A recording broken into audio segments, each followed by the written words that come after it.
بسم اللہ الرحمن الرحیم۔ السلام علیکم دوستو، امید ہے آپ سب خیریت سے ہوں گے۔ دوستو چلیے شروع کرتے ہیں آج کی ویڈیو۔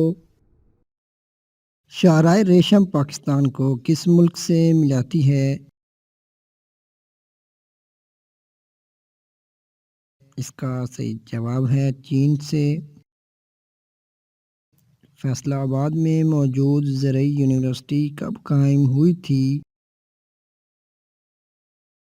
اس کا صحیح جواب ہے 1906 میں۔ پاکستان کے پہلے 5 سالہ منصوبے کا آغاز کب ہوا تھا؟ اس کا صحیح جواب ہے 1955 میں۔ Field marshal general Ayub Khan کب پاکستان کے صدر بنے تھے؟ اس کا صحیح جواب ہے 27 اکتوبر 1958۔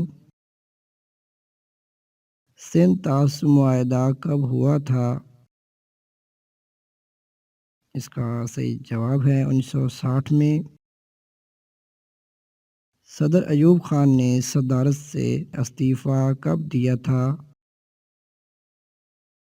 اس کا صحیح جواب ہے 25 مارچ 1969 کو۔ یحییٰ خان نے صدارت سے استعفیٰ کب دیا تھا؟ اس کا صحیح جواب ہے 20 دسمبر 1971 کو۔ پاکستان میں بلا سود بینکاری کا آغاز کب ہوا تھا؟ اس کا صحیح جواب ہے 1 جولائی 1985۔ جنرل ضیاء الحق نے پاکستان کا اقتدار کب سنبھالا تھا؟ اس کا صحیح جواب ہے 5 جولائی 1977 میں۔